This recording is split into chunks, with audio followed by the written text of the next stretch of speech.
Viewers like you make this program possible. Support your local PBS station.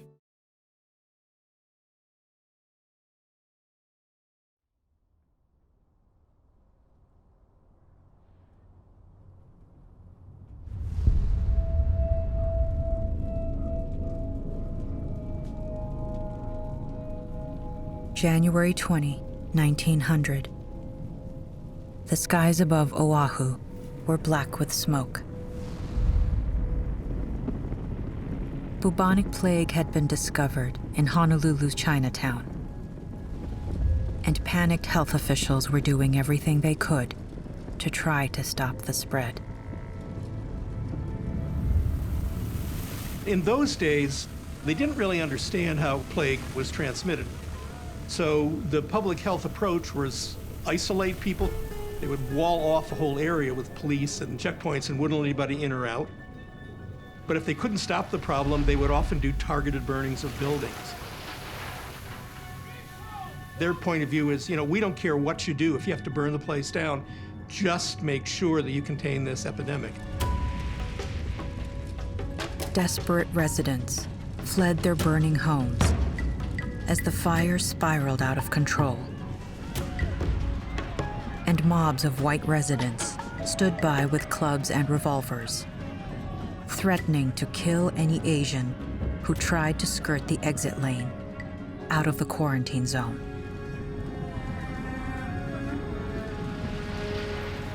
This is the Black Plague of the Middle Ages that wiped out 1/3 of the population in Europe. So we have this sense, if it wasn't stopped, the consequences would be unbearable. The fires burned for 17 days and left nearly all of Chinatown in ashes.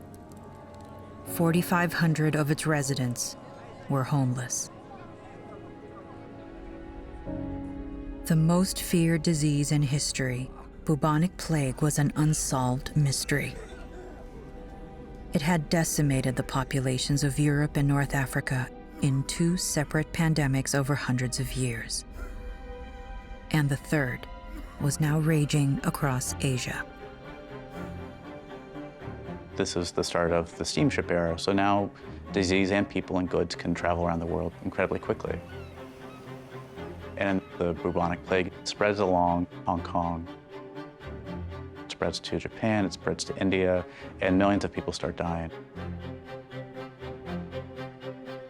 At that time, there was still a medieval sense of what this disease was and how it was spread. Many people thought it was miasma, bad air, or it was simply a disease of filth. Other people thought that this is only a disease of rice eaters.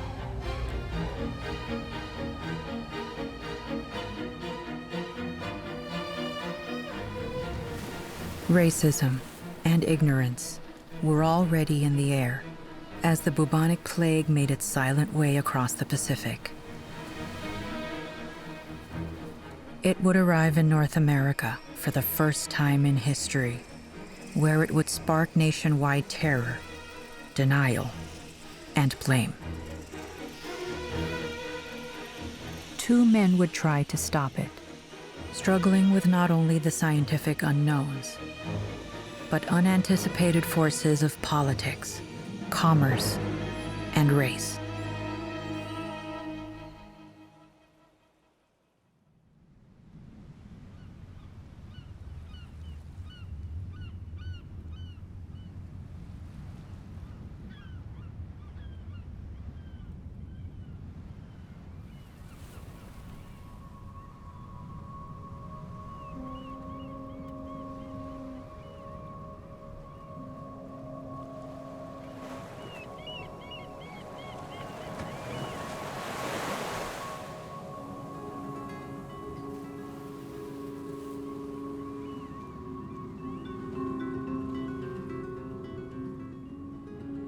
June 28, 1899. In the cold morning fog, a lone Italian crab fisherman made an unsettling discovery. 2 bodies were floating face down in San Francisco Bay.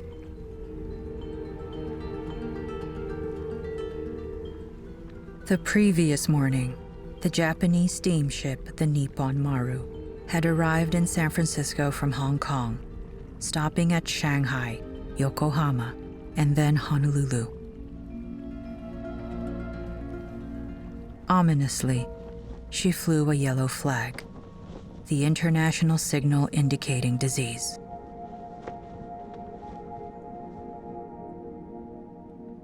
When the Nippon Maru entered San Francisco Bay, 2 stowaways, who evidently were ill, jumped overboard into the bay waters. And when their bodies were recovered, the local doctors found them to be suspicious. Unnerved by both their autopsy findings and recent reports of plague in Asia, the city doctors immediately sent their results to Joseph Kenyon, the nation's foremost plague authority, and the newly appointed head of the Marine Hospital Service on nearby Angel Island. Angel Island in San Francisco Bay had a quarantine station where cargoes and passengers were checked for all kinds of disease by the doctors of the Marine Hospital Service. The Marine Hospital Service had been established 30 years earlier to treat sick seamen. But the idea of public health had since evolved into a matter of national concern.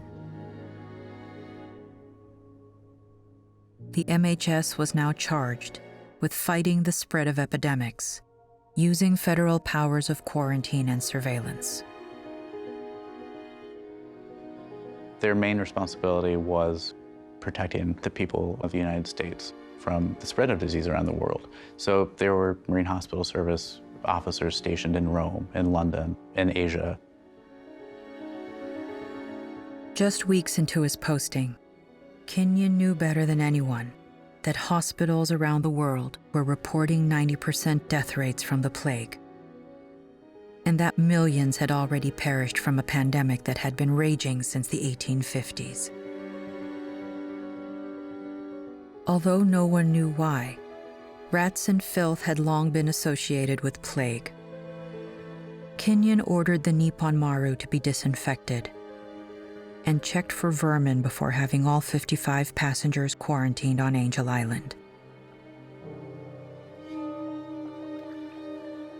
Then he faced the most critical step of all, determining how the men had died. Kenyon suspected plague, and there was a little rattle in the papers.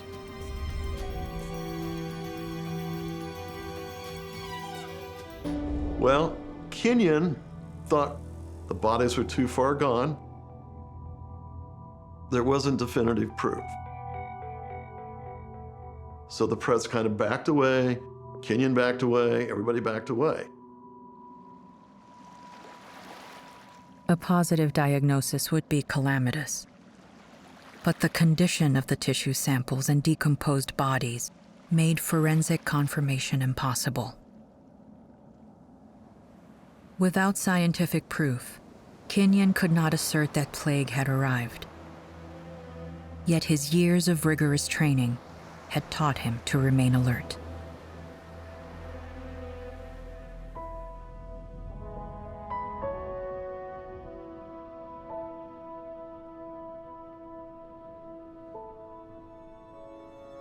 Joseph Kenyon was a star. He was beautifully educated. He had studied with the best scientists in the world to learn the state-of-the-art methods of diagnosing infectious diseases.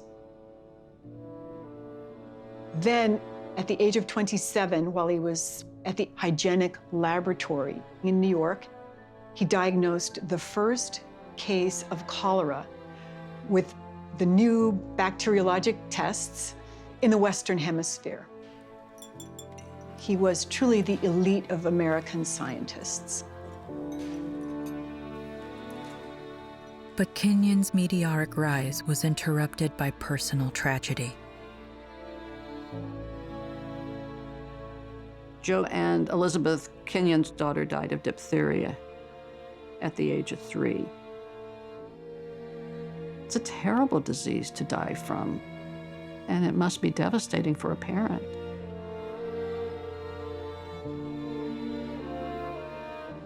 Diphtheria at the time was one of the most devastating childhood diseases. So Kenyon goes to Germany to work with Robert Koch, who had discovered these cures for diphtheria. And he can't believe his own eyes. Seeing these kids recover as if by magic, and he can't help but believe that he's seen his own daughter's face on all these children, and that really gives him this idea that medicine can conquer anything. Kenyon was fueled by not just a new sense of purpose, but of possibility.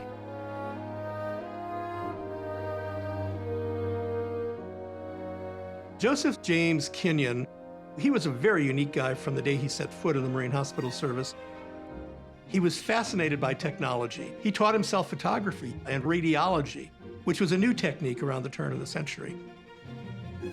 He was an inventor, and he invented an enormous number of machines and devices to steam sterilize, for example, or chemically sterilize. Any new technique, he was just in love with it and he wanted to master it. He was an early adapter of ideas. The 39-year-old scientist had already proven himself a leader in the fledgling fields of microbiology and infectious diseases. Once in D.C., Kenyon developed the Hygienic Laboratory into a national state-of-the-art research center, which supported the MHS by identifying diseases and controlling epidemic outbreaks.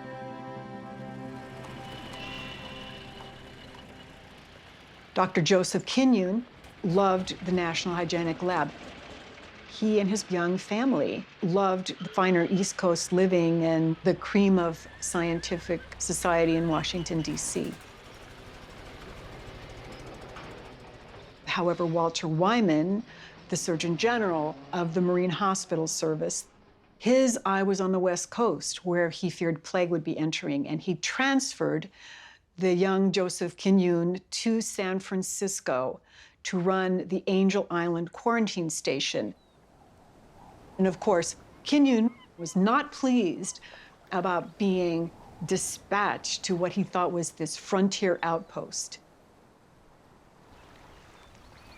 The MHS quarantine station on Angel Island, in the middle of San Francisco Bay, was a jumble of filthy and neglected buildings. Kenyon now had to contend with a workplace that was completely unsuitable to the urgent task at hand: protecting the nation from a deadly epidemic. The Marine Hospital Service was a uniform branch of the United States government, and Kenyon himself, he was a very military guy. He always followed orders, and he did what he was told and didn't complain about it. He was clearly the best man for the job. He probably knew that. So, as everything else, he threw himself into it 100%. From the moment Kenyon assumed his post in California, he had been on high alert for plague. San Francisco was not only the busiest port on the West Coast, but connected by rail to the rest of the country. It was terrifyingly well placed to spread disease far and wide. To miss even a single diagnosis could be cataclysmic. Joseph Kenyon is really intent on checking every ship from Asia. Because after bubonic plague emerges in Honolulu and is discovered in the Chinese quarter, it becomes kind of a confirmation bias. It was only going to affect Chinese people, that one could contain it in some way. And that set up a terrible dynamic. It only percolated more fear, more confusion, more misunderstanding. And all eyes were targeted on a Chinese source.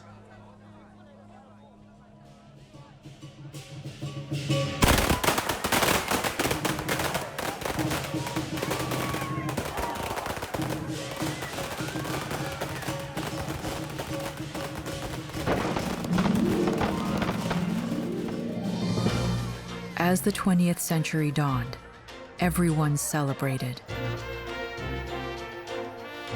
And no place had more optimistic swagger than San Francisco. It was home to 1 out of every 4 people who lived west of the Rockies.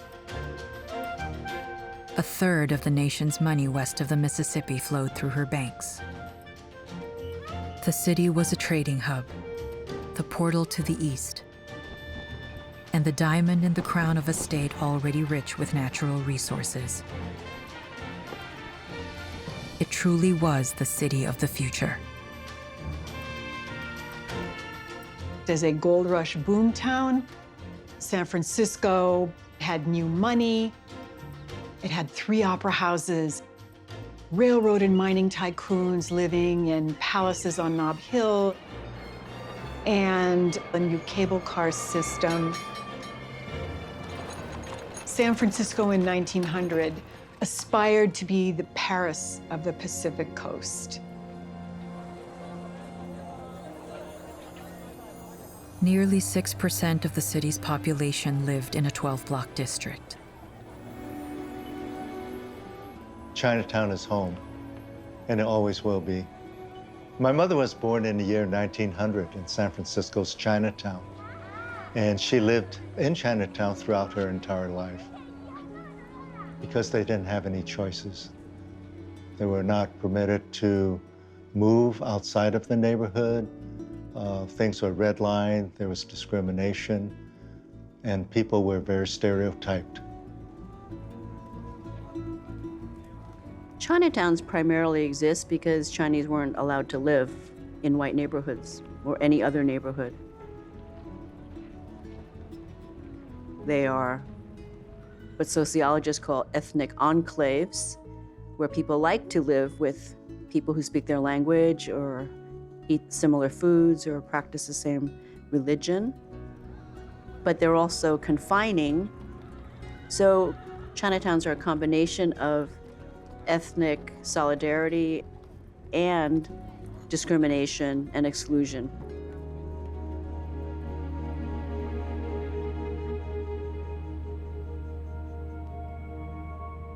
As the year of the rat dawned on January 31st, 1900, shop owners in Chinatown began noticing a disturbing sight. Rat carcasses littered the district's alleys and courtyards. And for 41-year-old Wong Chuk King, something was definitely wrong. A worker in a nearby lumberyard, Wong lived in the Globe Hotel on DuPont Avenue, the main artery of Chinatown.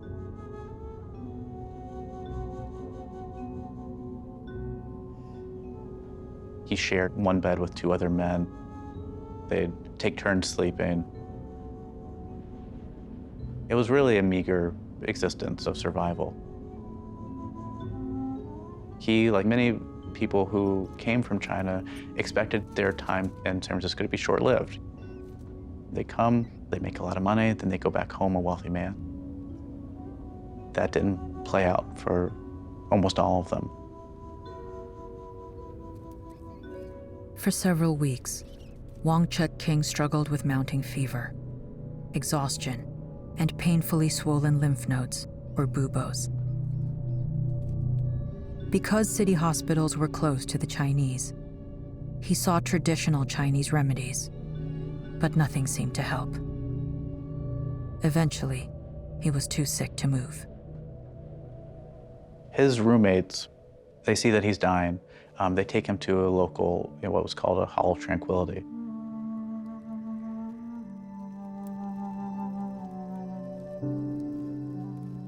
The Chinese have a holistic view. They believe that when they die, the spirit needs to be tended to, and the remains had to be brought back because of their view that the ancestors played a great role in the afterlife. One of the sources of mistrust between the community and Western doctors was a very different view of life and death. The body should not be cut. Autopsies were anathema. One's soul had to return to one's home village, so Chinese were very careful. So it was a quiet affair, and Wang Chutking died alone on March 6th, 1900.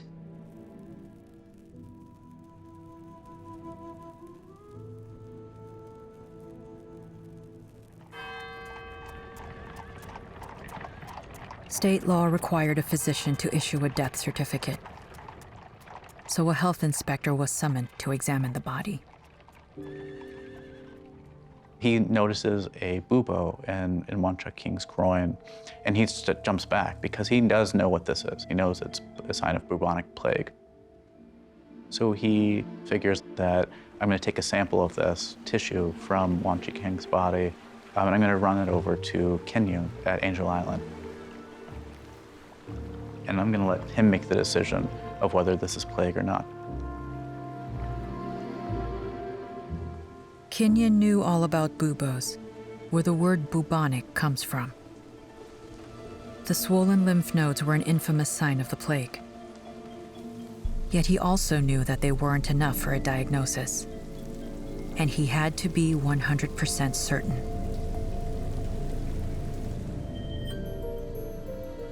To prove a plague death scientifically, you couldn't just do it by examining the live patient or the cadaver. You had to isolate the organism from tissue. In 1900, microbiology was still a fledgling field, and the idea that germs could cause disease was not fully accepted, even by many doctors. Kenyun's superior, Surgeon General Walter Wyman, had himself published a paper on the plague that was full of speculations and misinformation. That the disease was spread by dust, tainted food, and contaminated objects. Wyman also endorsed racial theories of the time, that the disease targeted Asians while sparing whites. Surgeon General Wyman himself said it was only a disease of rice eaters. If you ate a quote-unquote muscular diet of meat, you were somehow immune to it. Such ignorance was widespread, due in part to the fact that scientific confirmation could take years. Nevertheless, European scientists had recently identified the bubonic plague bacteria using a test called Gram stain. Bubonic plague is transmitted by bacteria called Yersinia pestis. And Gram stains are used under the microscope to enhance the difference in colors so you can see the bacteria in what we call a smear on a slide. And Yersinia pestis stains pink.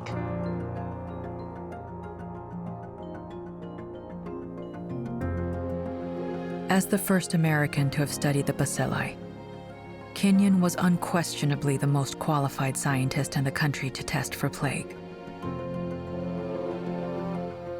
Hours after Wang's death, he undertook the exacting forensic work, using the sample taken from the body.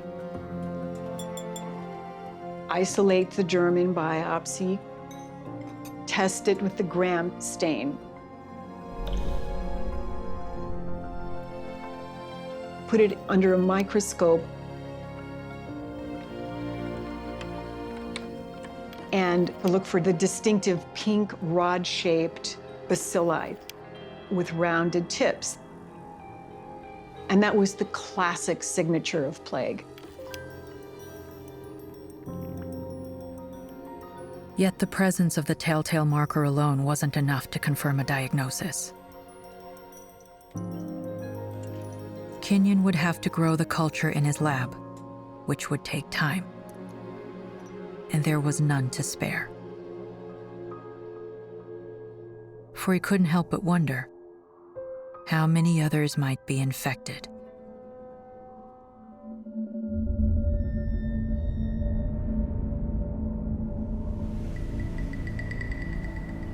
Across San Francisco Bay, the City Board of Health was too spooked to wait. To them, it was clearly a Chinese problem, confined to Chinatown. So they decided to control matters by quarantining the entire district. One day after Wong Chut-king's death, the Chinese community awoke to find ropes cordoning off their 12-block district.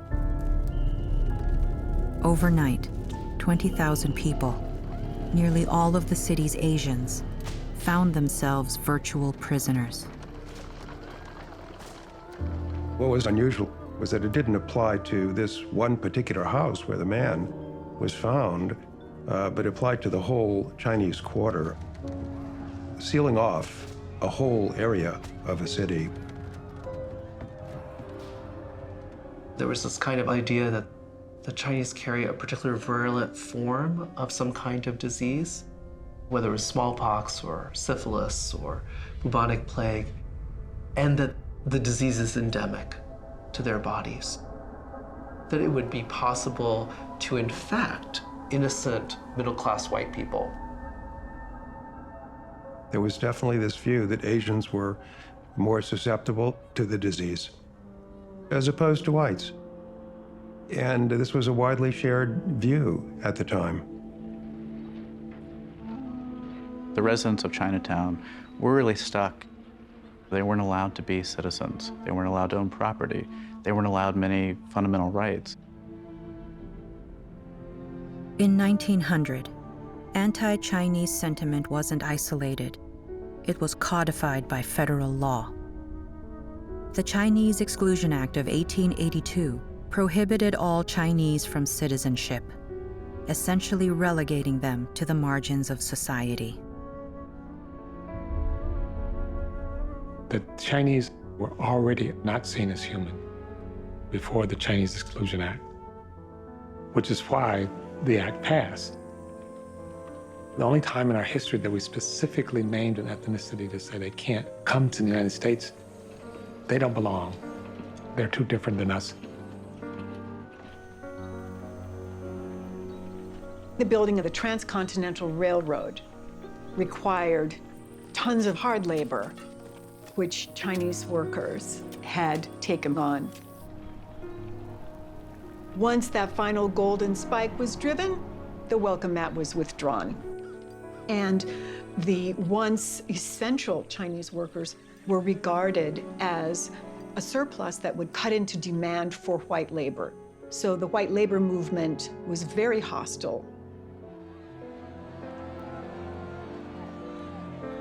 Almost 20 years have gone by since the Exclusion Act, and this has been a very tumultuous number of decades where the government tries to take this right away, impose that discriminatory law to try to drive people away.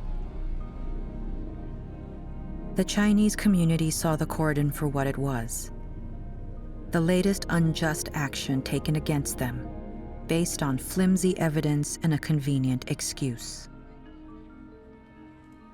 The populace was violently opposed to being sealed inside Chinatown. Many people worked outside the district. They had jobs to get to. And interestingly, the white community, while not so sympathetic to the viewpoint of the people in Chinatown, wanted their cooks and gardeners and domestic back on the job. And so all sides were at war. And by March 10th, the ropes came down. So the first quarantine of Chinatown, it didn't last very long, only 3 days. Because the quarantine came down so quickly, many people in San Francisco thought it was just all a sham. It almost eroded public trust immediately. In the face of such apparent incompetence, the city's response was one of relief and amused contempt. One of the papers celebrated the end of the first quarantine by writing a silly poem. Sweet Fong is at his post once more, and cooking reigns supreme. Because the people had gotten their domestic servants back. It was that kind of racial supremacy emanating from every corner of the city. Alone in his lab on Angel Island, Kenyon had managed to successfully grow the microorganism within 48 hours. But the next step, injecting it into a healthy animal to see what would happen, would take days. Once again, Kenyon took extra precautions, choosing to inoculate not 1, but 4 lab animals. 2 guinea pigs, a rat, and a monkey. 3 of the animals died pretty quickly. The last one, the monkey, was the one he was hoping on. If it didn't die, then maybe it's not the plague. Well, it died. On March 13, 7 days after Wong Chut King passed away, Kenyon was finally able to confirm the cause of death. Wong became the first diagnosed case of bubonic plague in the United States. But Kenyon feared he would not be the last.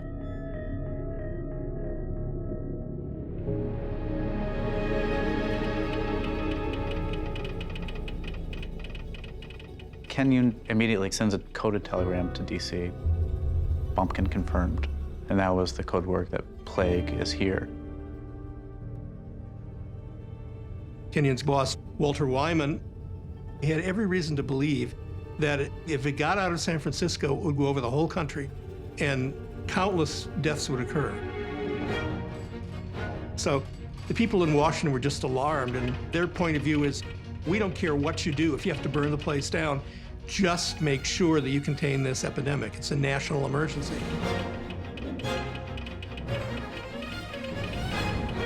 As federal officials frantically tried to coordinate a response, word of Kenyon's diagnosis spread quickly among San Francisco's leaders. Yet powerful merchants and politicians, like Mayor James Phelan, refused to accept his findings. Shipping exchanges around the world was very, very important source of income. So if there was plague in San Francisco, it would be blocked, would no longer be open. So industries were at stake. Mayor Phelan was very concerned that if word got around that San Francisco had cases of plague, that the city's commerce would be dealt a really serious blow. City leaders were used to autonomy and didn't like being told what to do, especially by authorities at the federal level. With the Marine Hospital Service, the federal government, they were now centrally becoming involved in public health across the United States. And they felt they had supreme authority. But the city government, the merchant elite, was saying to them, we have jurisdiction in San Francisco. And then there were state officials and the governor who thought, well, we have authority over all of California. And there becomes a question immediately of who has authority if there is an outbreak. Is this a federal responsibility, or is this the city, or is it the state? Most San Franciscans didn't care. They couldn't be bothered with the death of a faceless stranger in Chinatown, especially given widespread beliefs that whites were immune. As for city leaders, while they refused to accept Kenyon's diagnosis, they did agree that what they called the Chinese problem needed to be contained. They didn't really understand how the bubonic plague was transmitted to people, but they knew if it occurred in a city, it would be in one area. And so the public health approach was to find the focus and go in there and do whatever you could to get rid of the disease. The moment Mayor Phelan declared, Asiatic infections are a constant menace to San Francisco's public health. 75 health inspectors and dozens of policemen, armed with sledgehammers and axes, descended on an unsuspecting Chinatown. They smashed down doors, ransacked homes, stole brazenly, and beat anyone who stood up to them. They were subjected to plague measures, which included torching of belongings. They would bring in smudge pots of sulfur and fumigate a building. If you were a merchant selling fine silks or ceramics, it would spoil your goods. So these measures, which were crude and discriminatory and not very effective, frightened the populace. People were not eager to report a case of sickness in their home. In 1900, at the time of the bubonic plague, my great-grandfather had a business called the Pacific Fruit Packing Company, and my family lived above the cannery on Stockton Street in Chinatown. They went to church where Ng Poon Chu was the assistant pastor, and that's how, when he started a newspaper, my great-grandfather helped him fund the Zhong Sai Yat Po. And in Chinatown, they would post some of the newspapers on the walls. So the Chinese knew exactly what was going on. Ng Poon Chu and his newspaper documented what the deeply felt fears and concerns were of Chinese laborers, how they distrusted Western medical authority, how they feared what was going to happen to them from a Chinese perspective. Alas, why should Chinatown's good name depend on the life and death of a monkey? We don't know whether they are rooting for Chinatown or the monkey. Zhong Sai Yat Po Daily.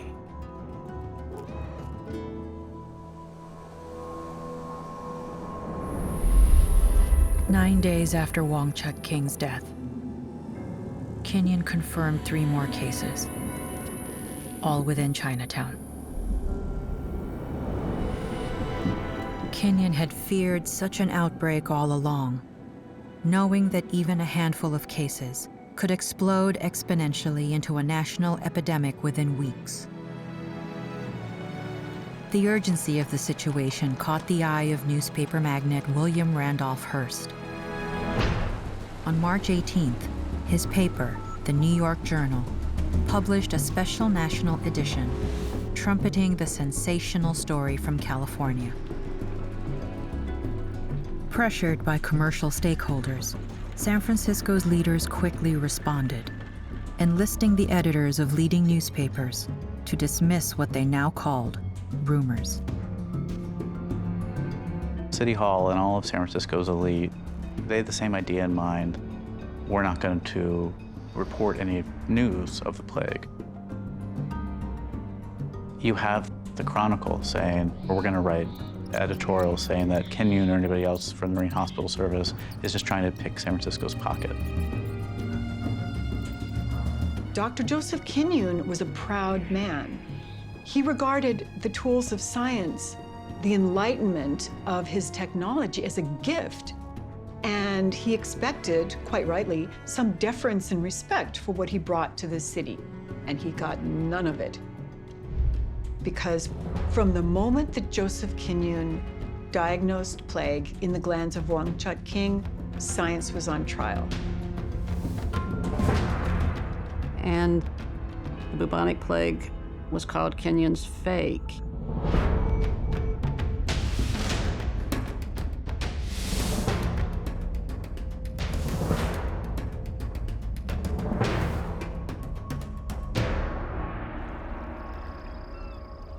As the media storm swirled around him, a frantic Kinyon tried to retrace the last days of each victim's life in a desperate attempt to determine who or where the next might be. What made Kenyon so terrified when he started identifying the disease was he found one victim and he could not find any connections to the next victim. It was almost like you're looking at the ocean and you can't see it, but you know something is down there, and he had no idea what it was. It was a mystery. There was a kind of creeping pace. There would be a case or two, and then it would pause. Kenyon tried to puzzle it out. He was looking for other cases of plague. He also knew that because of the way Chinatown was being treated by local officials, they might hide cases. Suspicions everywhere, and every shadow becomes an enemy. 中社一報 Daily.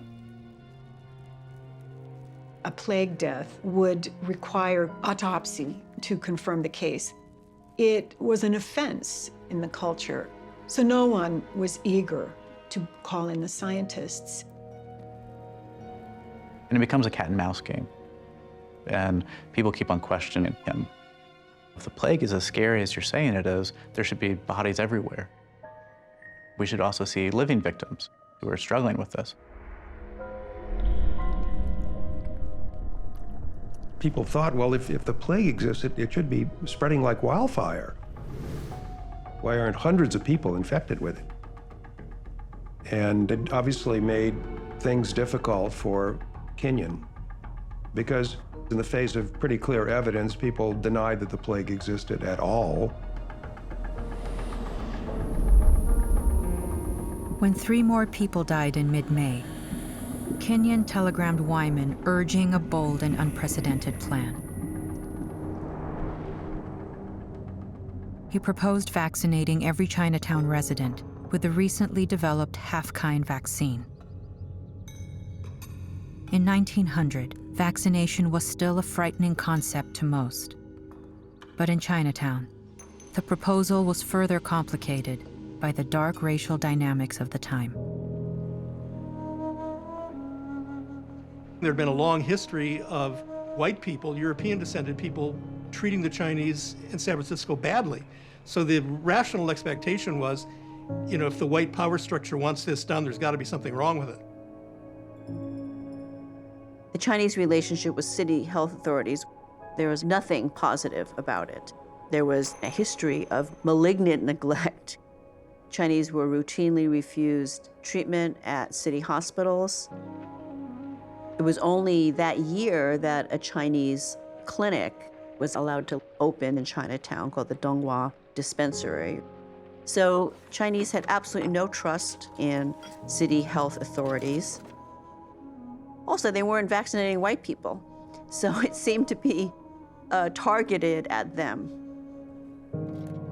The half-kind was largely untested. Existing data showed only a 50% protection rate. Furthermore, the drug's purported side effects were so notorious that a headline-hungry reporter from a Hearst newspaper volunteered to be injected himself.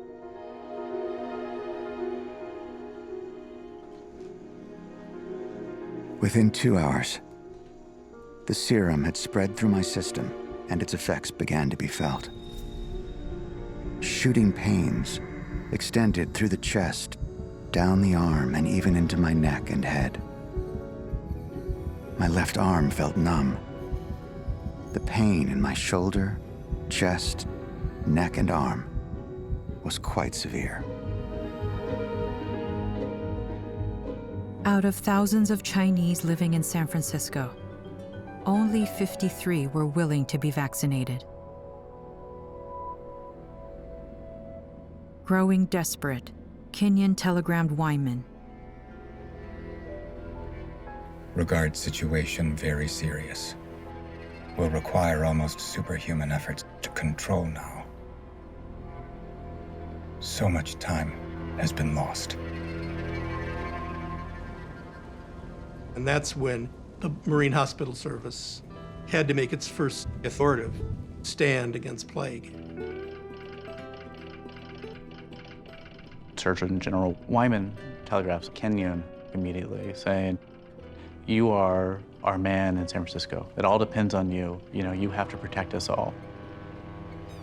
Now charged with overseeing the entire West Coast, Kenyon quickly hired additional officers, whom he dispatched across California and Oregon to beef up inspection and patrols. He also made vaccination mandatory and took exclusive aim at not just the Chinese, but Japanese with an unheard-of travel ban. On May the 18th, the Board of Health of San Francisco passes a resolution to order the transport companies to refuse transportation to Chinese and Japanese without the certificate that said that the person had been inoculated with this half-kinds vaccine. And it's quite clear that they have endorsed the recommendations that have been passed on to them by Kenyon. So now the Chinese and Japanese are being told, do it or you're confined to San Francisco. You won't be able to leave. It was being pushed on them coercively.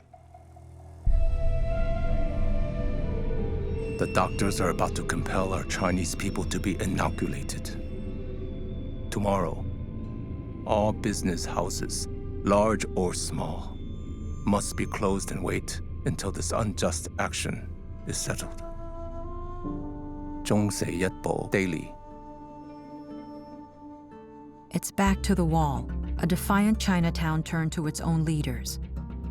A consortium of district associations called the Chinese Six Companies. The leaders of the six companies were the biggest merchants in Chinatown, the most influential members of their associations. Any dispute with the city government or the state government, Chinese would send their representatives to negotiate or to protest. The Chinese leaders met with Kenyon at the consulate and implored him to call off his plans. When he refused, the Chinese felt they had no option left but to take to the streets. From the most powerful merchant to the lowliest worker, all of Chinatown took immediate action to protest Kenyon's orders.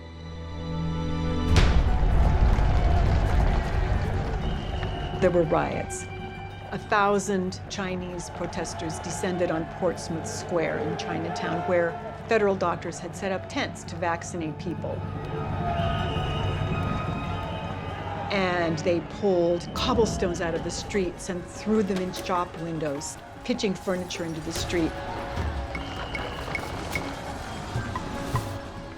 They stood up to him and they said, "We're not standing for these measures."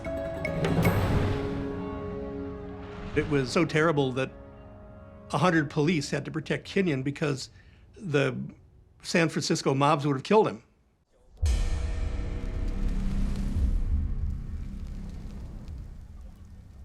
The Chinese in San Francisco are beleaguered, but they also have fought every inch of the way with legal cases that are brought by the leadership of the community, the merchant leaders, sometimes together with the Chinese consul. They sued the government over everything.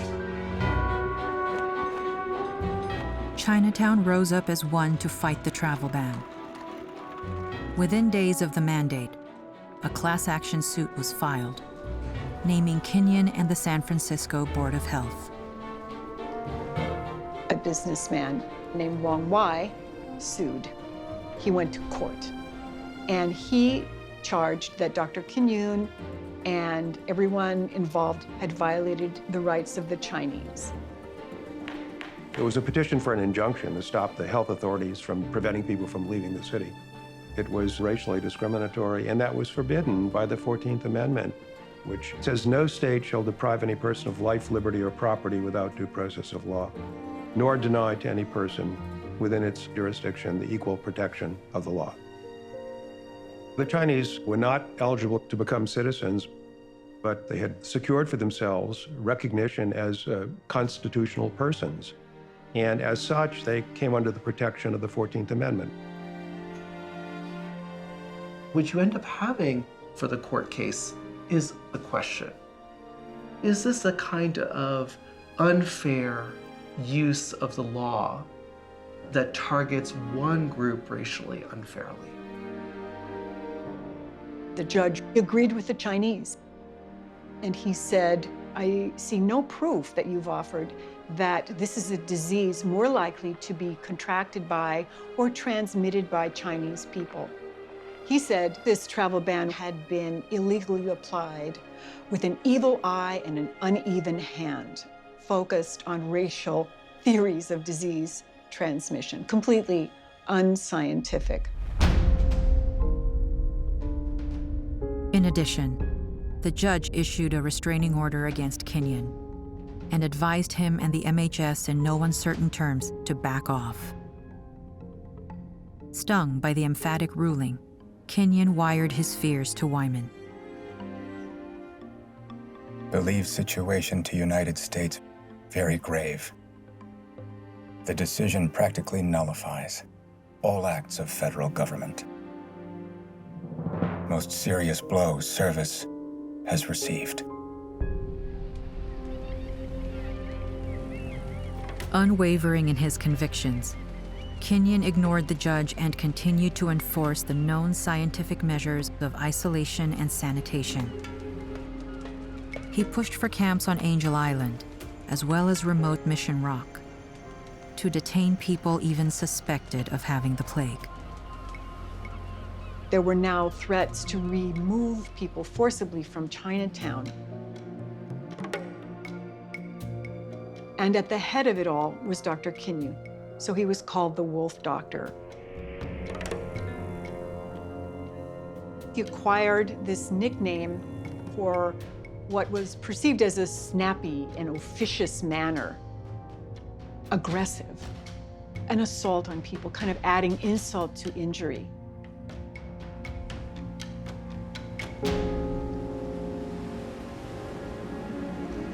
The Wolf Doctor is baring his claws and teeth.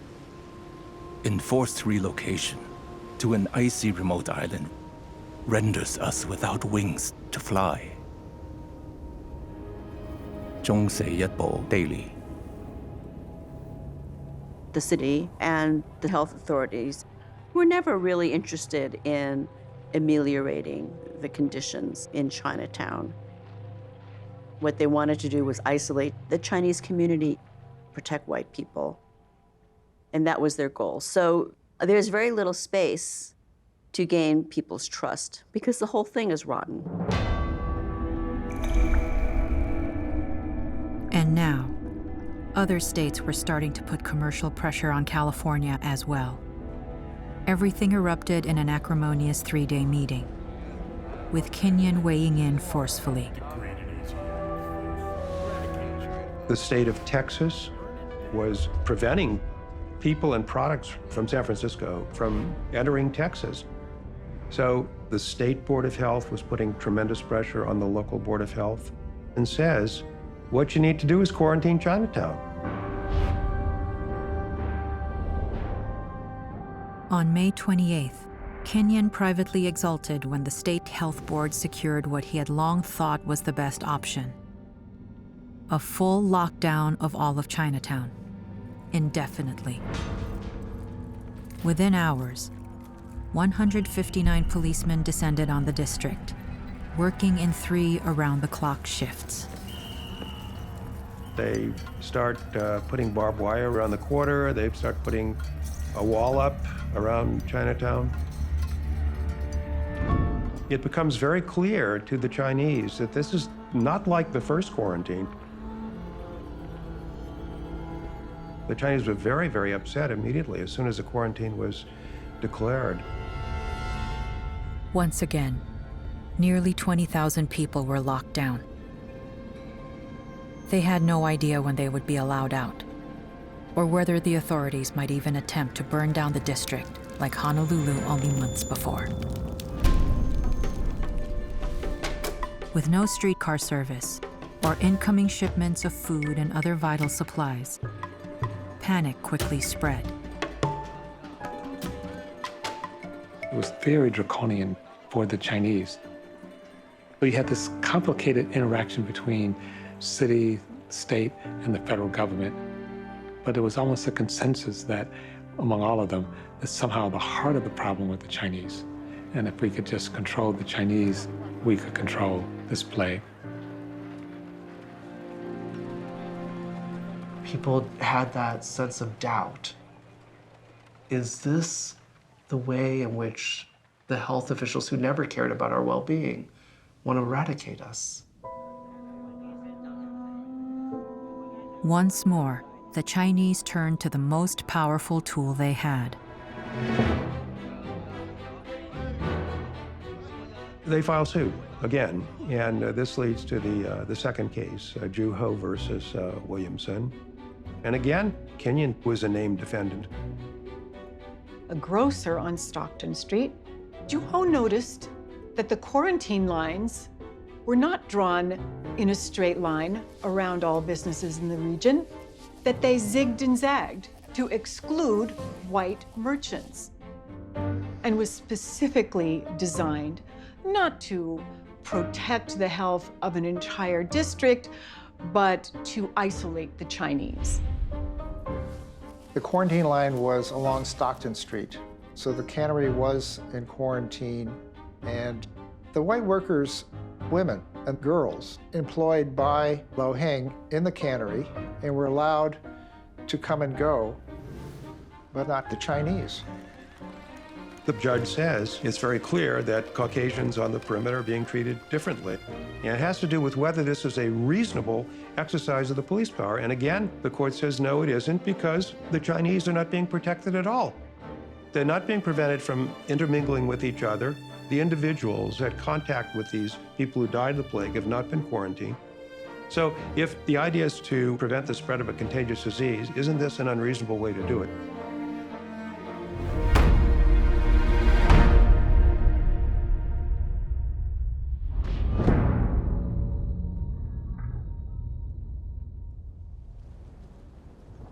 A day after the ruling, Kinyon imposed a sweeping travel ban on all Californians, regardless of race. This meant no one could leave the state without a health certificate from him. And of course, that made him a menace to the entire city and the whole state of California. Dr. Kinyon was a top-down officer. He led by issuing sound scientific diagnoses. That plays very well in the lab and not so well on the street. 3 days later, on June 19, 1900, Kinyon was dealt a stunning rebuke. President William McKinley was forced to apologize to enraged state legislators for the actions of his federal officer and swiftly revoked the travel ban. Desperate to do the right thing, Kinyon had played his biggest card and lost. But the situation only worsened. Until now, there had been 13 confirmed plague deaths, all Chinese. From the beginning, racial pseudoscience had lulled many into the complacency of ignorance. What's more, the disease came and went in mysterious and inexplicable waves. Kinyon feared that the plague was spreading in darkness. This was confirmed in mid-August, when the first known white victim, William Murphy, fell ill and died. A worker who routinely made deliveries to Chinatown, he was succeeded that fall by another non-Chinese victim, a nurse at the Children's Hospital who had never been to the district.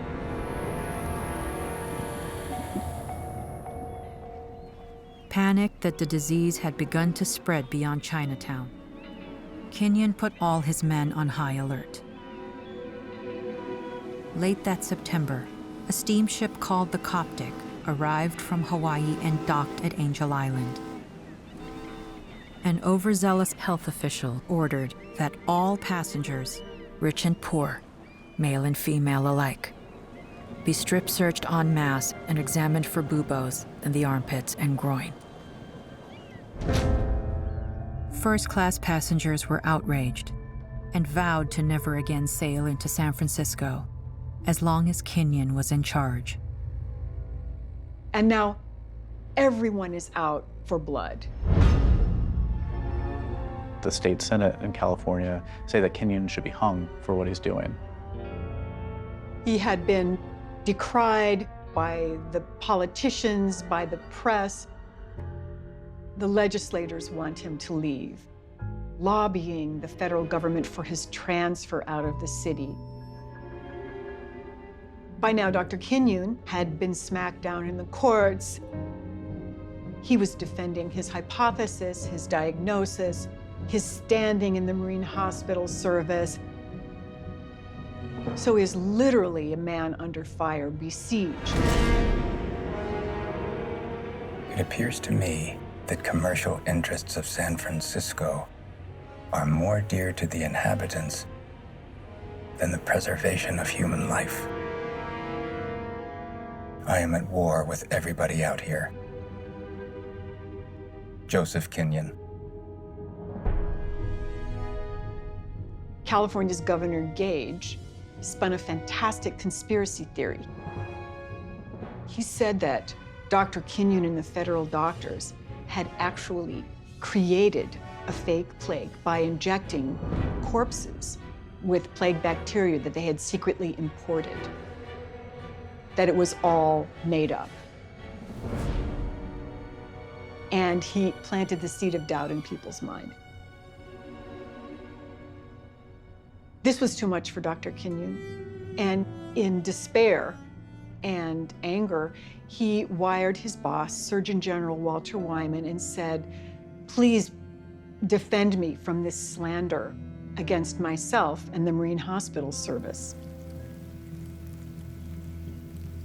But Wyman chose to remain silent. Kinyon was left defenseless and utterly alone. In despair, he wrote to a colleague. My exoneration rests upon Dr. Wyman openly avowing his responsibility for my official actions. This he should, if he possesses the courage of a man. All these years, I have stood loyally by his side, keeping his political head from rolling into the basket. It took a lot of stamina and guts to stay the course, that what he believed in, because he knew it, where everybody else doubted him. Barely 9 months since his first forensic diagnosis, Kinyon confirmed the 22nd known plague casualty. Seeking vindication, he now demanded a thorough, outside investigation into the truth of the matter. Meanwhile, word of San Francisco's troubles continued to spread across the country. It became obvious to everybody in the country that San Francisco had an epidemic and they weren't admitting to it. The federal government and the state government of California were at a standoff. So a deal was cut that there would be a neutral federal commission. 3 of the most prominent bacteriologists in the United States would go west to investigate and find out whether there really was a plague epidemic and whether Kinyon was doing the right things or the wrong things. Kinyon was looking for that sense of validation. He felt like he was 2,000 miles away from anybody he could consider his peer who he trusted. You know, finally, here are people who care about science, who care about medicine. And now I'm going to be validated, and we're going to save, thousands, if not millions of lives. When the 3-man commission arrived in San Francisco in late January 1901, they felt the full urgency of their mission. Sensing they had to penetrate Chinatown, they immediately hired a local translator and go-between, a former 6 Company secretary named Wang Chung.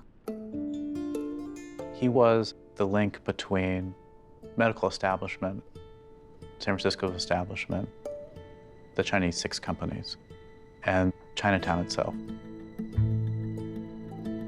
the move paid off. With the help of Wang Cheng and with Kinyon safely on Angel Island, the commission was quickly able to gain what had been missing for months. Not just trust, but access. Within weeks, they confirmed 6 new cases. When Governor Henry Gage learned of the commission's upcoming report, he panicked. He hastily made a trip to Washington, D.C., accompanied by a hand-picked army of the most powerful men in California: senators, newspaper editors, and business leaders. When he arrived in Washington, he visited Surgeon General Walter Wyman and he proposed a quid pro quo.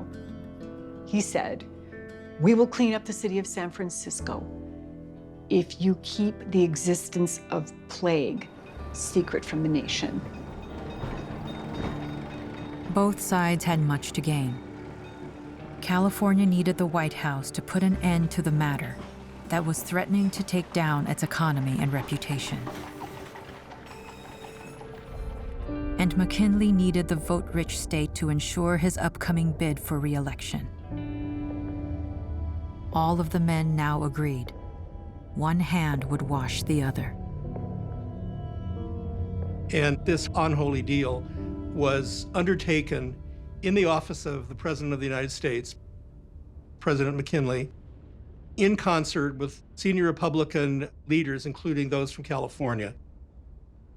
And they struck a deal with the Surgeon General to maintain what Dr. Walter Wyman, Surgeon General, called a perfect seal of silence. They would hush it up.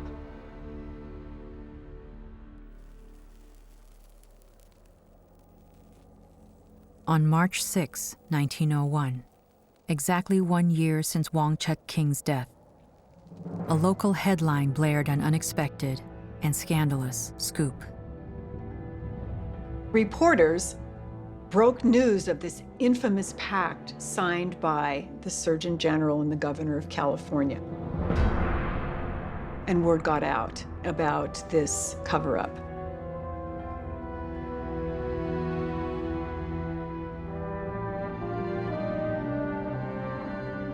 Wyman found himself in an uncomfortable position. Yet he also knew that much of the vitriol aimed at the MHS had been greatly exacerbated by Kinyon's actions. His perceived lack of diplomacy was all anyone could talk about. Kinyon had to be thrown under the bus. And so he was removed from his job without any real explanation for why. In May 1901, Kinyon was ordered, without thanks, fanfare, or even notice, to pack up his family and relocate to Detroit. He had spent 2 long years trying to protect the country, and seemingly all in vain. It was such a devastating blow because it basically ended his scientific career in many ways. He did not get to go back to his beloved lab, and I think that was devastating. And I think he believed he had spent his life doing really good things, and he was very proud of that. And I think to be thrown under the bus was probably devastating to him, because it called into question the goodness of all those things he'd been doing for so long. Dr. Kinyon did the hard work of nailing the scientific diagnosis. He just couldn't make it stick in the minds of the populace. And he was hurt, he was indignant. And being somewhat hot-tempered, he didn't go quietly. He blasted the city, he blasted Chinatown, blasted all the authorities. Kinyon had come to San Francisco, expecting to champion science and save the country. Instead, he had been sent away in ignominy, while the danger still remained.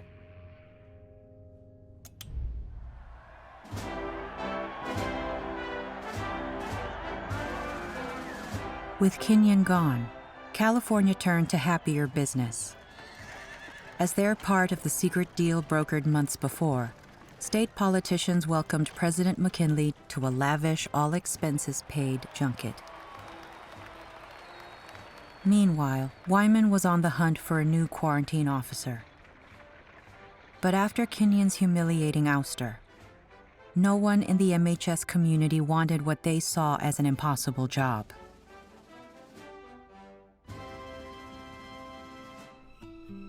He finally settled on a candidate, Rupert Lee Blue, a 32-year-old physician from the MHS. Unlike Kenyon, Blue wasn't a research scientist. He lacked Kenyon's medical pedigree and rigorous training. In fact, he wasn't Wyman's first or even second choice. Rupert Lee Blue, or Pert as he was known by his nickname, was round-faced and shy. He was diffident, and he really loved boxing matches. Not just as a spectator, but also as an amateur participant.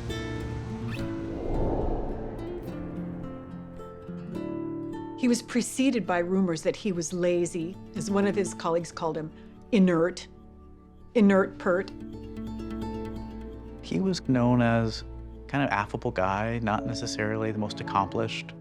And other people thought of him as, somebody who is barely getting by. But it's hard to be that critical of somebody you like, or somebody who's friendly.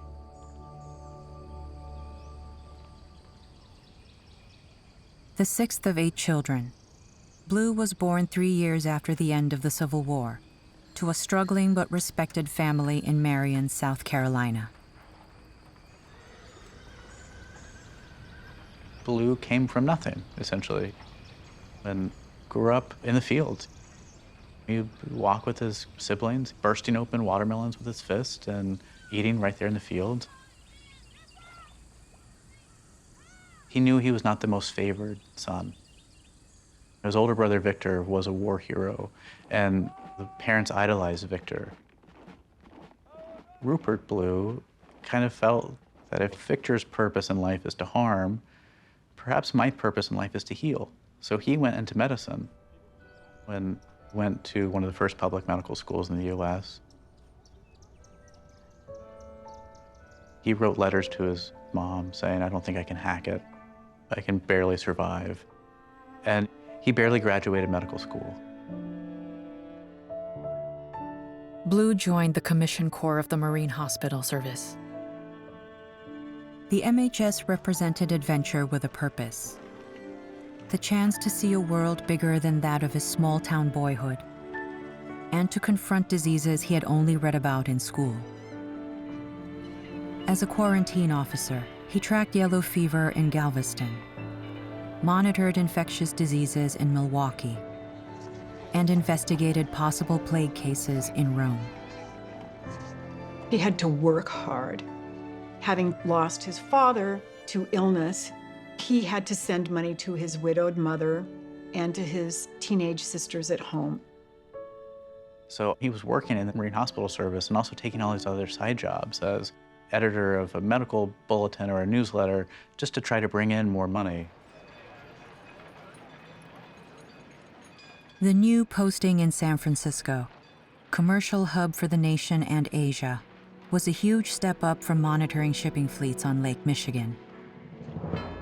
It was a high-profile chance for Blue to prove himself, although it came with seemingly insurmountable obstacles. Chinatown feared and distrusted the MHS and its agents. City leaders were openly vying for their own interests. State officials still refused to acknowledge that the disease even existed. By June 1901, there had been a total of 34 official plague deaths. So Blue knew he had no time to lose. The first thing he did, he moved into the city and he set up a lab right on Merchant Street, which is Chinatown. And he was comfortable there. He would literally just walk into shops and start talking to people and trying to make those kind of friendships and forge those social bonds. And Ken Yun, when he went into Chinatown, he had to have a protection of armed officers. Blue, he would walk down the streets by himself.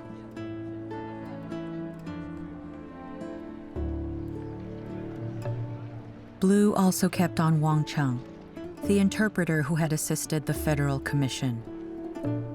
And since he knew that Chinatown's dead seemed to mysteriously vanish, he talked Surgeon General Wyman into an unusual expense. He arranged for a horse and buggy to have his own, essentially, morgue service, so he could find bodies and he could inspect them as quickly as he could. Blue also paid the Chinese translators the same as he did as white members of the staff, which was radical at the time. He found himself relying more and more on his translator, Wang Chung, not just as a translator and interpreter, but also as a sort of cultural liaison.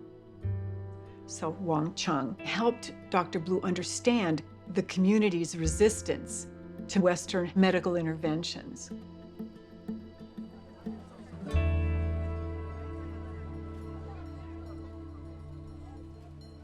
With Wang as his trusted go-between, Blue revised the harsh protocol of his predecessor. He disinfected only targeted houses, not whole streets. He quarantined immediate family alone and limited lockdown to the shortest time possible. He was somebody who was willing to listen, which was a real skill. He knew he wasn't the smartest. He knew he didn't necessarily have insights that other people did, but he was willing to try everything. But what Blue discovered was unnerving. In the month of July, 3 Japanese prostitutes working on the edge of Chinatown died. Blue reeled at the thought that the women had had contact with literally dozens of nameless customers. How many were there? Where did they go? Blue was terrified that the disease was poised to explode exponentially, as he admitted to Wyman. It would not be an easy matter to trace the source of this infection. The Chinese seemed to know a suspicious case and depart like the fleas. Rupert Blue. On the big map right behind his desk, he starts putting red marks everywhere there's a known plague victim. And that becomes his obsession, to try to prevent more red marks from showing up on his map, but also to try to find some kind of connection between these victims.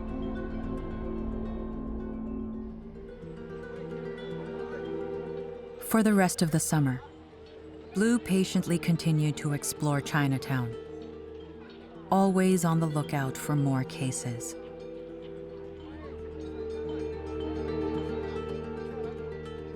On September 11, 1901, following a tip from Wang Chung, Blue and his men had a rare opportunity.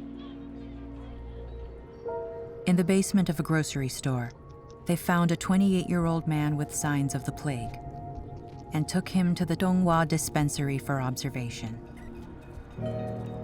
Well, friends of the patient were about to get him out of Chinatown to avoid the red tape, the inspections, the interventions. But Wang Chung's tip enabled the federal doctors to prevent this evasion. It was the first time Blue had had the opportunity to examine a living patient. Until now, the Chinese had never trusted the MHS enough to cooperate. Blue was able to isolate the man and question him about his contacts to hopefully learn how the disease was being spread. Thanks to Wang Chung's quiet diligence, Chinatown was starting to open up. Cases that had formerly been hidden or misdiagnosed were coming to light, leading to a wave of 10 more confirmed diagnoses.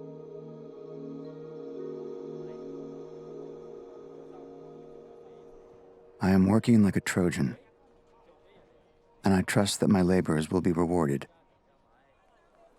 We are still working quietly, avoiding friction with the state or the Chinese. Rupert Blue. He soon finds more and more victims. He sees living victims. He sees more victims quickly before they can be hidden away. So he starts realizing the scope of the problem. So Wang Cheng played a pivotal role, and for this he took many risks. The state doctors who denied the plague's existence may have tipped Chinatown gangsters that Wang Cheng was a collaborator, the traitor to his community. Not that long after, someone tried to kill him. And he had to run for his life, essentially. It took the intervention of Washington, and only then was Wang Cheng secure to go about his medical rounds with the doctors. For 18 months, Blue, like Kinyon before him, had been confounded by the low number of fatalities. But neither man had had the full picture. Blue began to realize that white doctors throughout San Francisco, bowing to political pressure, were deliberately misdiagnosing cases in order to minimize actual numbers. Scant courtesy, singular apathy, and in the end, interference have characterized the State Health Board at a time of grave public peril. Eradication of the disease would be entirely out of the question, and the danger of an indefinite stay is enhanced. Rupert Blue. By the fall of 1902, the number of officially diagnosed cases had tripled. At the annual meeting of state and local health boards in New Haven, Connecticut, San Francisco was all everyone talked about. California officials continued to deny that the plague existed, in direct contradiction to the MHS and national papers. Other state boards of health started issuing censure votes and statements of condemnation against the state of California, against Governor Gage, against the denial of plague. And some radicals even demanded that the Navy transfer centers be moved north to Seattle. Well, this was serious. San Francisco did not want to risk such a loss of power. At this point, the denial of plague became costly. California had run out of options. It was time to face it and clean it out and stamp it out. The responsibility of controlling the plague rested squarely on Blue's shoulders. Blue's boxing taught him how to bob and weave, size up his opponents, anticipating their next move, put an edge on his strategic approach. Now, he stared at his map for the 100th time. Every single block in Chinatown had had a confirmed case. But in the previous September, a white washerwoman with no connection to the district had died of plague. And she lived a block away. It dawned on Blue he'd been ignoring something that had been right in front of him the entire time. The mystery of why the plague had decimated Europe and Asia for centuries was finally beginning to unravel.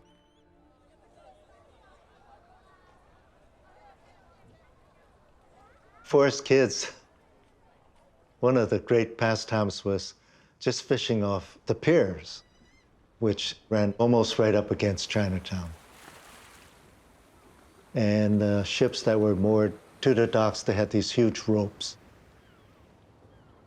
You would see rats just coming from the ships and coming down those ropes. And some of them would just fall in the water. Others were able to find their way onto the docks. They scurried, they were fast, and they were quick.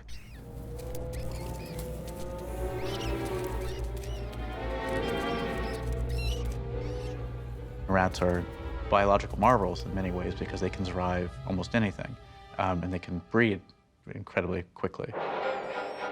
And a single pair of rats left to reproduce unhampered would become 1,500 in a year.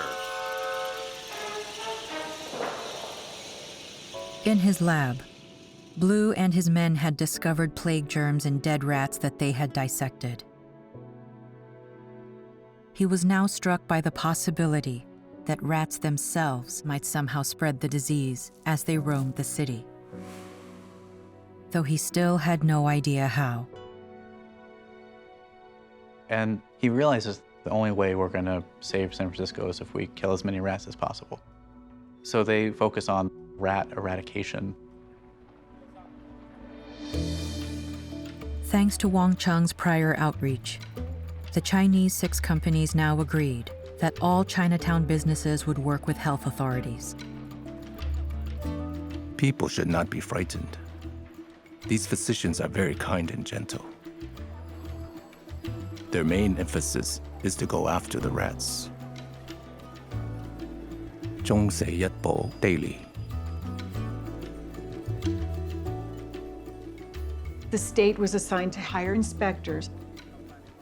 The city would lay traps and poison bait for rats. And they tried to get all the citizens involved in rat collection. So they offered 10 cents a rat, even 50 cents for a breeding female. So you can imagine this is quite a sum. And people got involved in bringing in rats. Blue starts to look for where are rats living. Let's create as few nesting spots for a rat as possible. Wooden sidewalks provide so many places for rats to nest. So he rips those out, and let's have concrete sidewalks. At the same time, let's tear down these remnants of the past, buildings that were still up from Gold Rush era. And let's have more modern buildings in their place.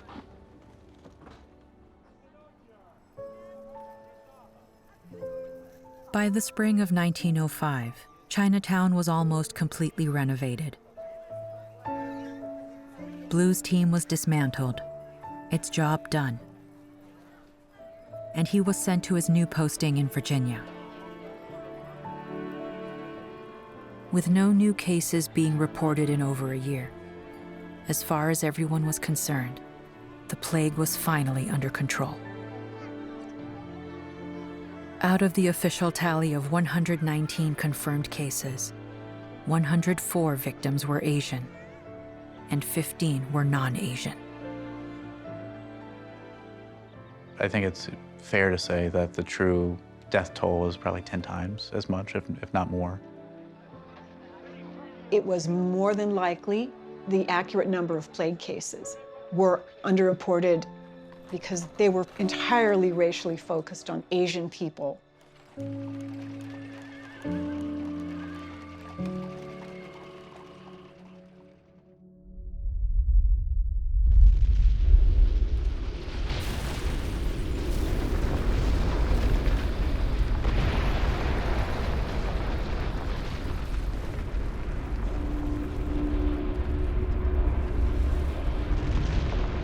Just after 5 a.m., April 18th, 1906,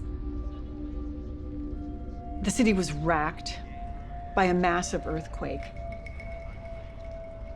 It would have been 7.9 on the Richter scale, an extremely dangerous earthquake, particularly in a city of unreinforced brick and mortar buildings that simply crumbled.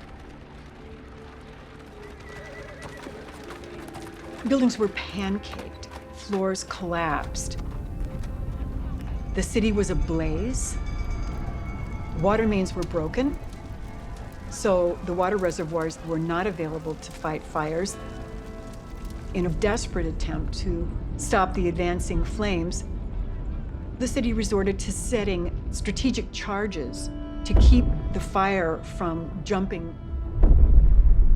That helped a little bit, but some ne'er-do-wells started dynamiting Chinatown indiscriminately, destroying buildings even further. More than 80% of San Francisco was destroyed, including virtually all of Chinatown. There were 3,000 people killed outright, nearly 250,000 injured, hundreds of thousands homeless.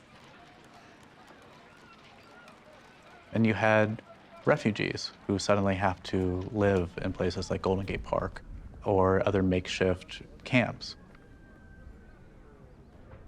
People were living out of tents. People were living in a village of earthquake cottages built by the Red Cross. The Army and Red Cross handed out crackers and canned milk. But when word spread that no such aid would be given to the Chinese, the community once again turned to its own devices.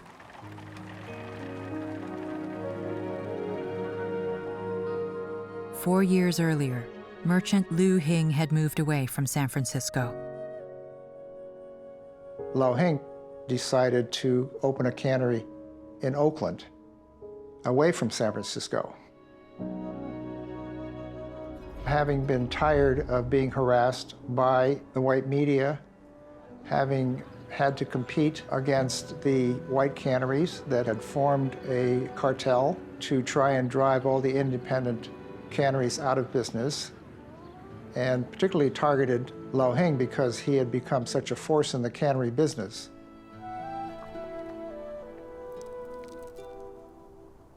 When the earthquake hit on April 18th, the Chinese in San Francisco, they were refused by the white relief agencies and had no place to go.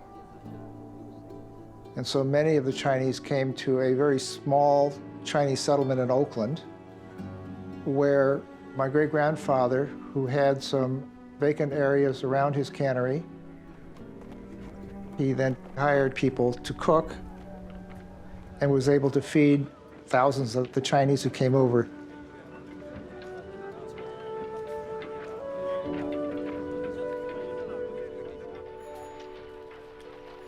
San Francisco was staggering to regain its footing amidst the devastation.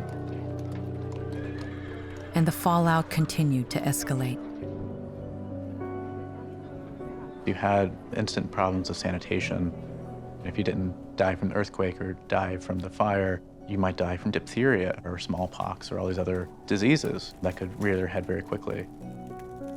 With the sewer pipes ruptured, rats, including plague-infected ones, were released into the city to feast on the uncollected refuse and breed in the ruins.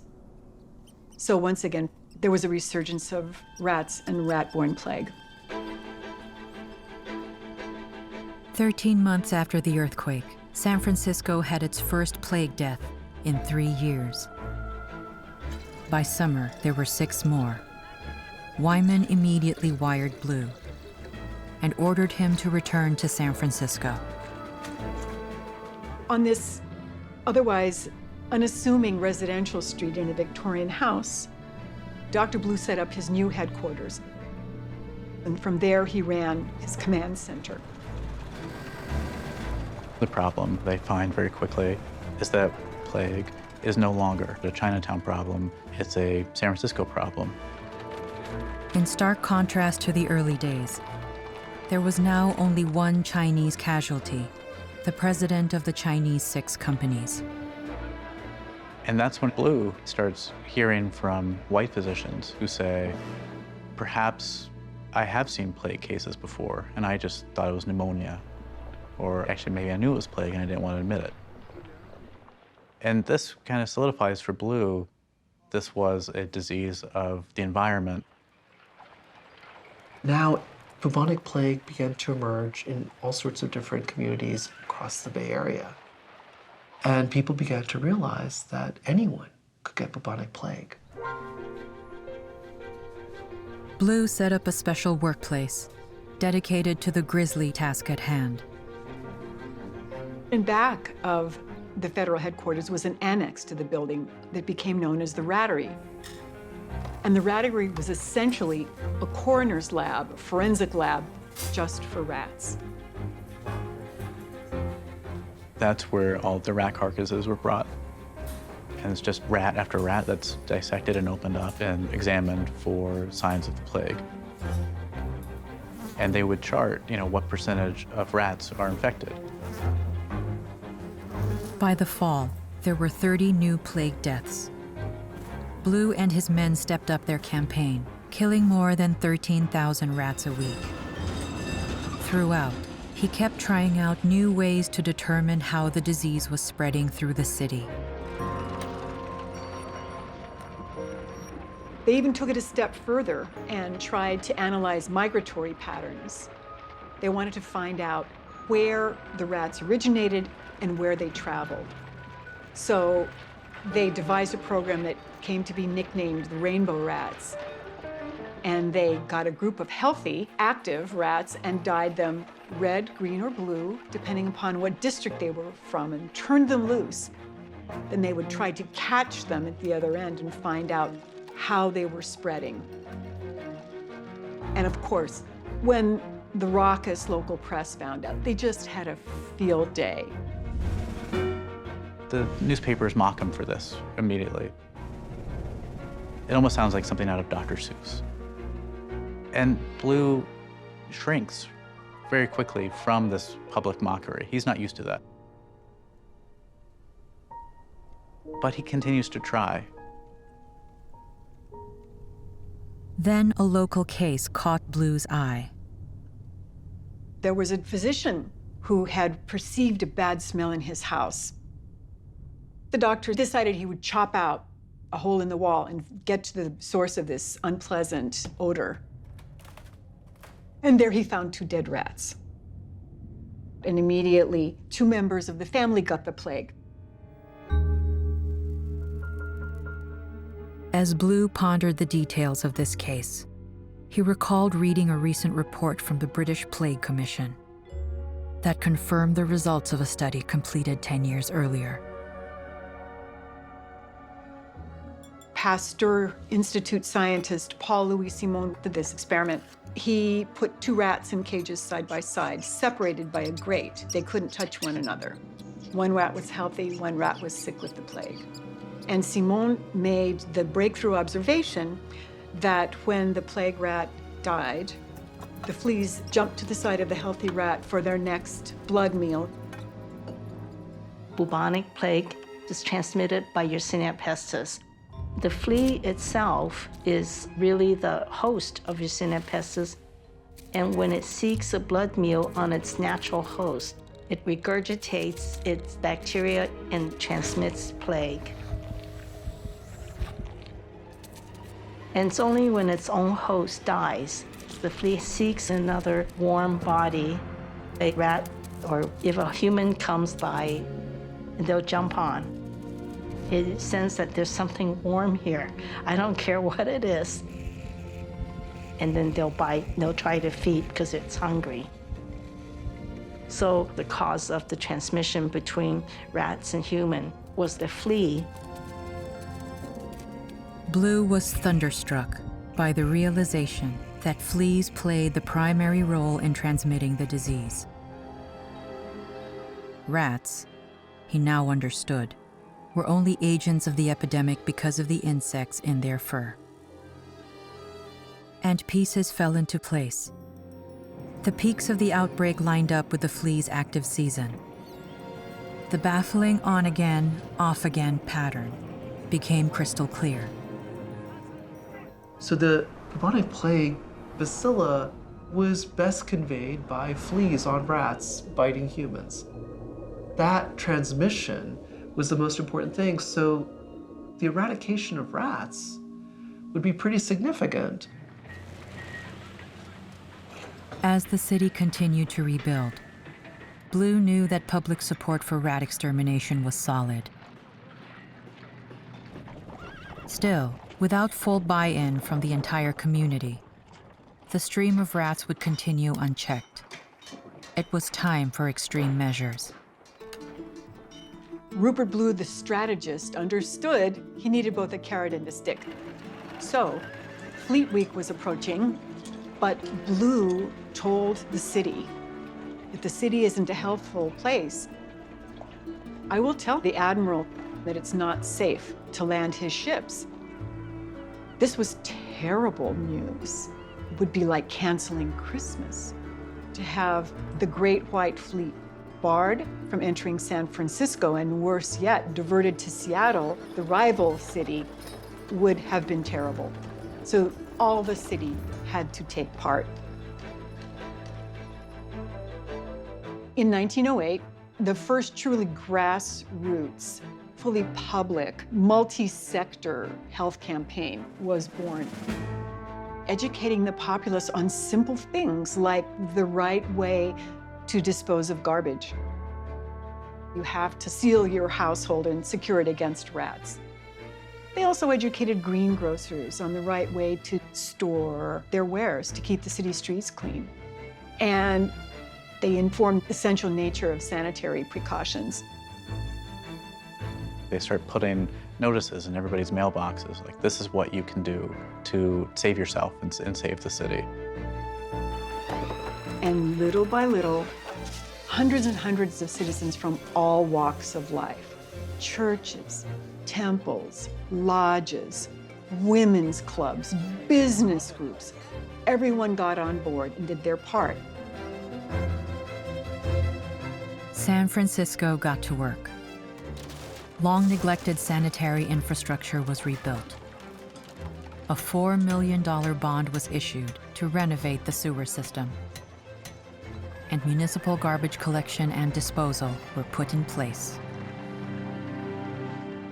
By now, even the local newspapers supported the sanitation drive by publishing the names and addresses of anyone who failed to comply. In the end, Blue managed to have more than 20,000 houses inspected. Untold numbers of rats were either trapped or found dead. But of the ones tested, only 16 were found to be infected. The outbreak was in retreat. With backbreaking work and focused messaging, Blue had finally rounded the corner on the disease.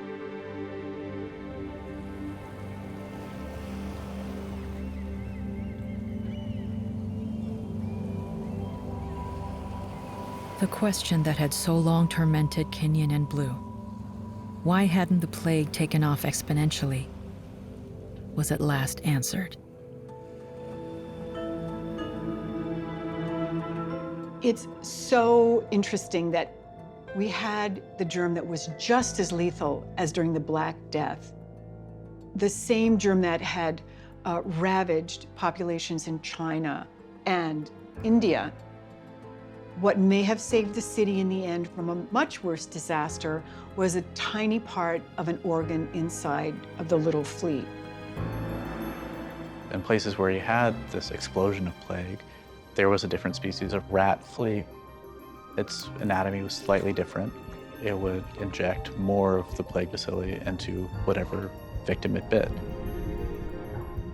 In San Francisco, the flea bite would inject a lower dose, harder for it to become a full-blown disease. So it was only this quirk of flea anatomy that really prevented millions of deaths in the US.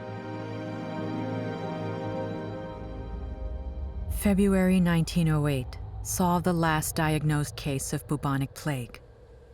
For the first time in nearly 8 years, San Francisco could afford to celebrate. And on May 6, 1908, the Great White Fleet sailed into San Francisco Bay.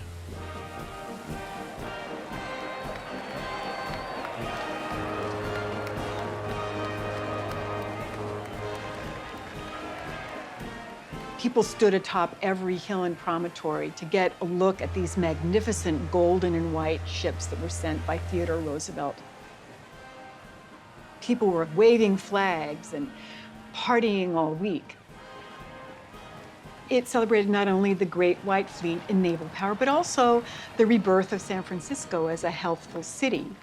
And it was an effort in which everyone had taken part. Chinatown was celebrating its own victory. Its near total destruction during the earthquake had lured white speculators, eager to snap up the valuable land. But they hadn't counted on the fierce opposition of Chinese merchants and associations, who fought them tooth and nail to control how they wanted the district to be used.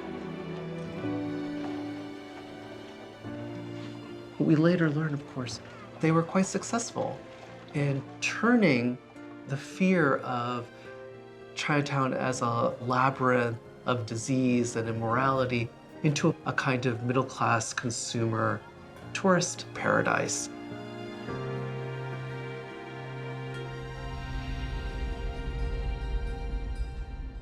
On March 31, 1909, Rupert Blue was honored with a lavish ceremony at the Fairmont Hotel on Nob Hill.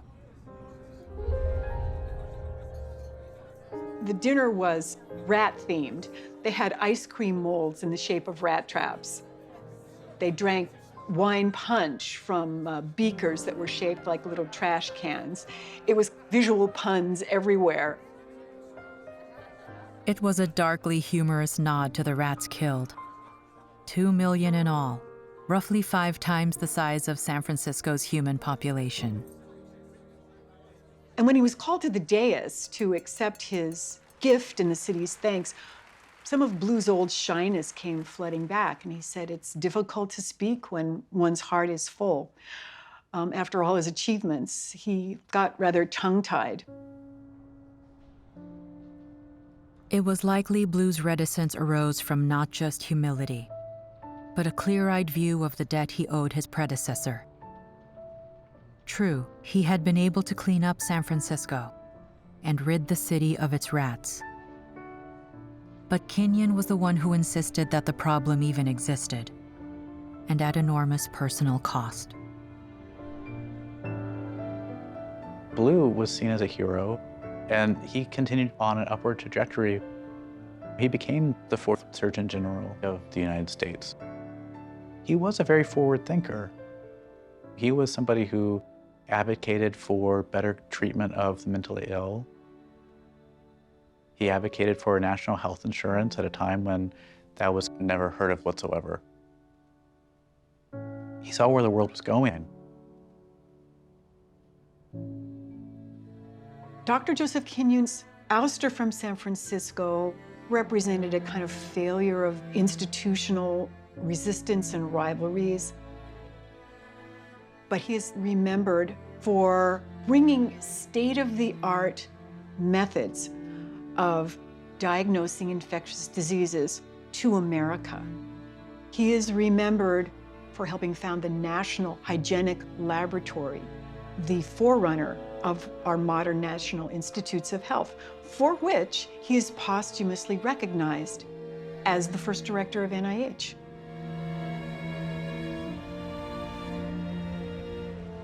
The two men brought an end to the epidemic, using vastly different approaches.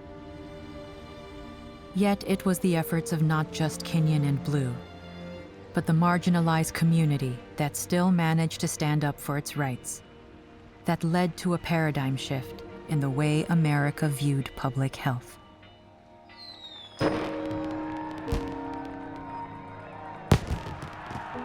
One of the things that we learned in San Francisco is that intervention into a disease pandemic is a profoundly political act. Science is one dimension to provide answers and to provide solutions, but it was still subject to human interpretation, human implementation. The question that came up in 1900 is, what is the balance between public necessity, public health, and individual rights and liberties? And it was balanced in a terrible way. power-seeking politicians and misguided commercial greed that takes precedence over public health. All of that delayed a solution in San Francisco. In the end, we needed collaboration and cooperation by the federal, state, and local governments, participation by the citizenry, understanding and acceptance of science. Science is implicated with the larger society. In San Francisco, we actually pressed science to do work that it has no business doing. You don't need science to tell us that we should treat people with dignity and love. Science is a method of inquiry. It knows a lot, but there's always unknowns. We had some worldviews that were coming into big conflict about how to think about science, about how to deal with a public health crisis, how to not ascribe a racial cause for the disease, and diverting accountability. But also to think about, is it possible to protect myself from disease? Is it possible to eradicate disease? And those are open questions.